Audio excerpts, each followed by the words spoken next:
오늘도 주님과 동행하시는 행복한 날이 되시기를 예수님의 이름으로 축복합니다.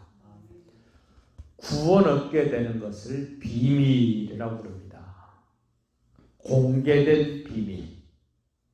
구원받은 사람들은 그 비밀을 낱낱이 알고 있습니다만 구원받지 못한 사람들은 여전히 비밀로 감춰져 있다는 겁니다. 예수가 하나님의 아들 그리스도라는 사실이 어떤 사람에게는 공개되어 있지만 어떤 사람에게는 비밀이라는 겁니다. 사도 바울이 구원 얻게 된 비밀, 그 사실을 유대인들에게 베드로가 알렸고 이방인들에게는 바울이 알려준 내용을 지금 기록을 합니다. 1절 보십시다. 이러므로 그리스도 예수의 일로 너희 이방인을 위하여 갇힌 자 된 나 바울이 말하거니와 유대인들의 구원 역사를 위하여 베드로 사도가 예수 그리스도의 비밀 구원의 역사를 알렸다면 바울도 역시 자기 유대 민족이 구원 얻도록 하기 위하여 얼마나 자기 민족을 사랑했던지 바울에게는 하나님이 특별한 사명을 주십니다.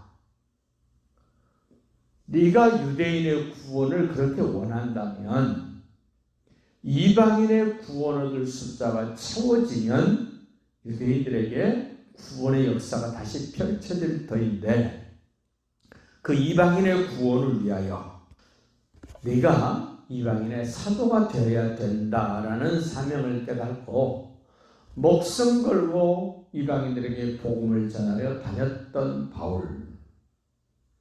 바울이 가는 곳마다 은혜를 이야기합니다. 3장 2절입니다. 너희를 위하여 내게 주신 하나님의 그 은혜의 경륜을 너희가 들을 수 있더이라. 가는 곳마다 바울은 구원의 경륜, 어떻게 구원이 시작되었고 어떻게 구원이 진행되고 어떻게 구원이 완성되었는가를 밝히 가르쳐줬습니다.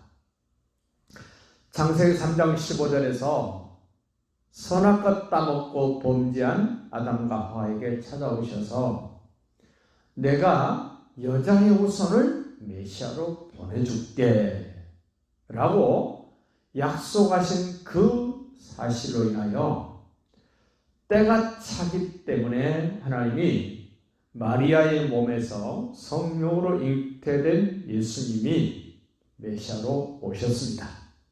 그리고 그분이 피 흘려 십자가에 달려 저주받은 자의 모습으로 죽으셨습니다.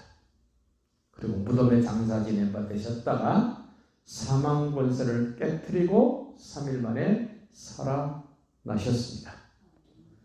말씀하신 대로 살아나시고 약 500여 형제들에게 주님이 보이셨고 만나주셨고 그 후에 그들이 보는 가운데 승천하셨습니다. 승천하셔서 성령을 보내셨고 우리의 영원한 처소가 다 준비되면 우리를 데리러 오시겠다고 재림을 약속하신 그 주님, 그 복음의 비밀, 구원의 비밀을 알게 하셨다. 3절입니다. 곧 계시로 내게 비밀을 알게 하신 것은 내가 먼저 간단히 기록한 것 같다. 계시로 비밀을 알게 하셨다. 이 계시라는 말은 그동안에 덮여 있었고 가려져 있던 것들을 치우시고 그 안의 것들을 보고 깨닫게 하신다는 의미로 계시라는 말을 썼습니다. 예수님이 오시기 전에는, 예수님이 죽으시기 전에는 감춰져 있었습니다. 뚜껑이 덮여져 있었고 휘장으로 가려져 있었는데 그것을 치워주심으로 볼 수 있게 됐습니다. 알게 되게 됐습니다. 그래서 내가 그것을 읽으면 내가 그리스도의 비밀을 깨닫는 것을 너희가 알 수 있으리라. 성령의 감동으로 기록된 성경을 읽으면 구원의 비밀, 그리스도의 비밀을 깨닫게 됩니다. 우리는 성경을 통하여 구원의 역사를 알아야 됩니다. 말씀을 통하여 우리는 확신을 가져야 됩니다. 5절 보시죠. 이제 그의 거룩한 사도들과 선지자들에게 성령으로 나타내신 것 같이 다른 세대에서는 사람의 아들들에게 알리지 아니하셨으되 이제는 복음을 전함으로 그러한 것들을 알게 하셨습니다. 6절입니다. 이는 이방인들이 복음으로 말미암아 그리스도 예수 안에서 함께 상속자가 되고 언약의 성취입니다.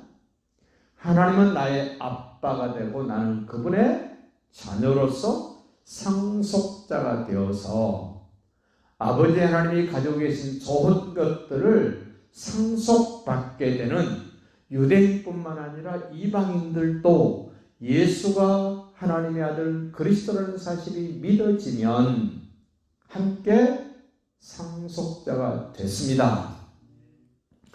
그 좋은 것들을 다 받게 될 줄로 우리는 확신합니다. 함께 지체가 되고 머리 대신 예수님께 붙어있는 우리는 지체들입니다. 한 몸이 된 겁니다. 한 몸이 됐다는 말은 함께 공유하는 겁니다. 아픔도 공유합니다. 영광도 공유합니다. 손이 잘해서 영광을 얻은 사람은 온 몸이 영광을 얻게 됩니다. 발이 잘해서 영광을 얻게 되면 그 발 때문에 온 몸이 영광을 받게 됩니다. 우리는 예수님 안에서 한 지체, 한 몸이 되었습니다. 한 번 더 강조합니다. 함께 약속에 참여하는 자가 됨이라. 상급이 있습니다. 예수님 안에서는 상급이 있습니다. 멸류관이 있습니다. 우리 모두가 말씀으로 약속하신 것들을 따라 순종하면 상속자가 되고 함께 지체가 되고 함께 약속에 참여한 자가 됩니다. 성경 말씀보다 더 확실한 게 없습니다. 분명한 게 없습니다. 그럼 7절 강조합니다. 이 복음을 위하여 그의 능력이 역사하시는 대로 내게 주신 하나님의 은혜의 선물을 따라 내가 일꾼이 되었다. 은혜란 무엇입니까?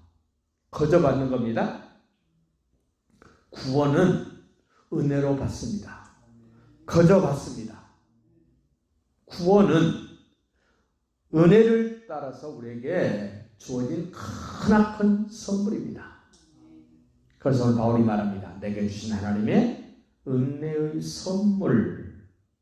그 은혜의 선물은 구원만 주는 것이 아니라 사명도 줍니다. 일꾼이 되게 하는 사명입니다. 우리는 누구의 일꾼이냐가 중요합니다. 누구의 사람이냐가 무척 중요합니다.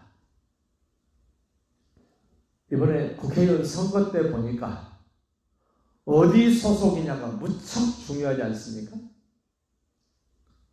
어느 당의 소속이냐.